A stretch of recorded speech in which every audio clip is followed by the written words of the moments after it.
ओम नमो भगवते वासुदेवाय। हर हर महादेव, जय भोलेनाथ। स्वागत है आप सभी का एक बार फिर हमारे चैनल पर। आज के इस वीडियो में हम आपको सुनाएंगे श्रावण मास महात्म के चौथे दिन की कथा। इस श्रृंखला में अभी तक 3 अध्याय अगर आपने नहीं सुने हैं तो आप 3 अध्याय की कथा चैनल पर जाकर सुन सकते हैं, और आगे की कथाएं सुनने के लिए चैनल को सब्सक्राइब करके बेल आइकन पर क्लिक अवश्य कर लीजिए।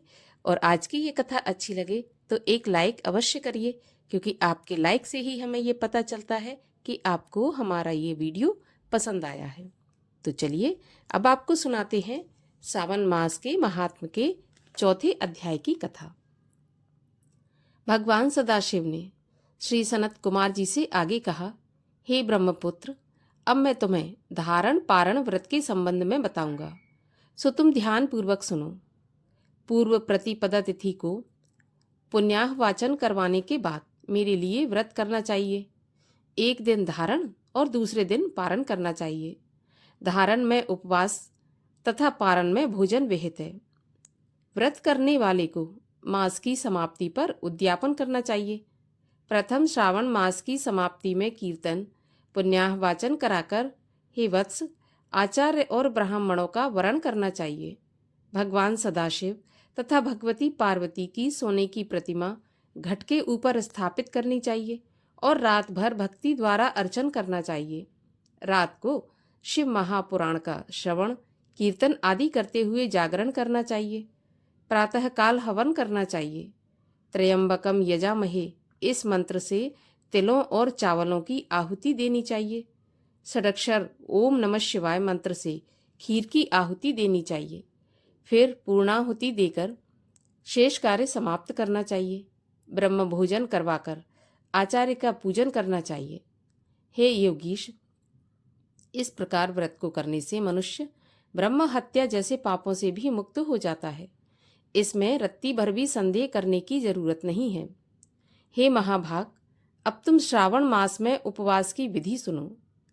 हे ब्रह्मपुत्र, स्त्री अथवा पुरुष को इस व्रत के लिए संयत आत्मा एवं जितेंद्रिय होकर प्रतिपदा तिथि को प्रातःकाल इस व्रत का संकल्प करना चाहिए। अमावस्या के दिन लोक उपकारी वृषभ ध्वज भगवान शंकर का षोडश उपचार विधि से पूजन करना चाहिए। ब्राह्मणों को वस्त्र अलंकार आदि भेंट करना चाहिए। यथाशक्ति भोजन करवाकर प्रणाम करके कार्य विसर्जन करना चाहिए। इस प्रकार उपवास का व्रत मुझे प्रीतिदायक 1,00,000 संख्या वाली रुद्रवर्ती विधि से करना चाहिए। हे महाभाग, ध्यान पूर्वक सुनो। यह विधि जो कि मैं तुमसे कहने जा रहा हूँ संपूर्ण सिद्धियों को देने वाली है। सादा रुई से 11-11 बत्तियां बनाएं। मुझे प्रेम से ये बत्तियां रुद्रवर्ती के नाम से कही जाती हैं। श्रावण मास के प्रथम दिन इस विधि से संकल्प करें। श्रावण मास में देवों के देव महादेव हैं। मैं भक्ति से उन गौरीश की 1,00,000 बत्तियों से आरती करूंगा। यह संकल्प करने के पश्चात 1,000 बत्ती से आरती करनी चाहिए, या प्रतिदिन 3,000 बत्तियों द्वारा आरती करना चाहिए, या एक ही दिन में 1,00,000 रुद्रवर्ती को प्रज्वलित करना चाहिए। यह बत्तियां मुझे अत्यधिक प्रिय हैं। इनको शुद्ध घी से सिंचित करें। इस प्रकार संसार के स्वामी भगवान सदाशिव का पूजन करके कथा सुननी चाहिए। श्री सनत कुमार ने भगवान सदाशिव से कहा, प्रभु, अब आप मुझे यह बतलाने की कृपा करें कि इस व्रत का प्रभाव क्या है, इस व्रत को किसने किया और इस व्रत के उद्यापन की विधि क्या है।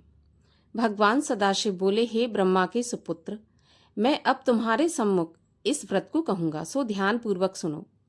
यह व्रत सब व्रतों में श्रेष्ठ तथा महान पुण्य प्रदान करने वाला है, साथ ही संपूर्ण पाप ताप को भी हरने वाला है। इससे प्रीति तथा सौभाग्य की प्राप्ति होती है। पुत्र पौत्र तथा समृद्धि को देने वाला यह व्रत भगवान श्री सदाशिव को अत्यंत प्रिय है। इससे उत्तम शिवलोक की प्राप्ति होती है। सत्य तो यह है कि तीनों लोकों में रुद्रवर्ती जैसा कोई दूसरा व्रत नहीं है। इसके संबंध में अब मैं एक पुरातन कथा कहूँगा। क्षिप्रा नदी के सुंदर तट पर रमणीय उज्जैनी नाम की एक पुरी है। उस नगर में एक सुगंधा नामक वैश्या रहती थी।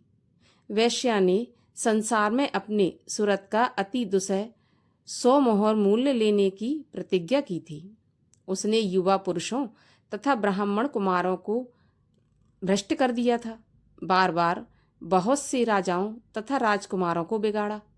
उनके भूषण आदि छीनकर उनको बुरी तरह से अपमानित करके अपने घर से निकाल दिया। इस प्रकार उसने बहुत से प्राणियों को बुरी तरह से लूटा और लूटने के बाद उनको घर से निकाल दिया। अब वह बेचारे शर्म के मारे किसी को अपना मुंह तक भी नहीं दिखा सकते थे। उसके नाम के अनुसार उसके शरीर की सुगंध 1 कोस तक जाती थी। उसके रूप की चारों ओर चर्चा भी थी। गायन विद्या से संबंधित वह 6 राग तथा 36 रागनियों में पूर्णतः दक्ष थी। वह रंभा आदि देवांगनाओं से भी नृत्य अच्छा करती थी।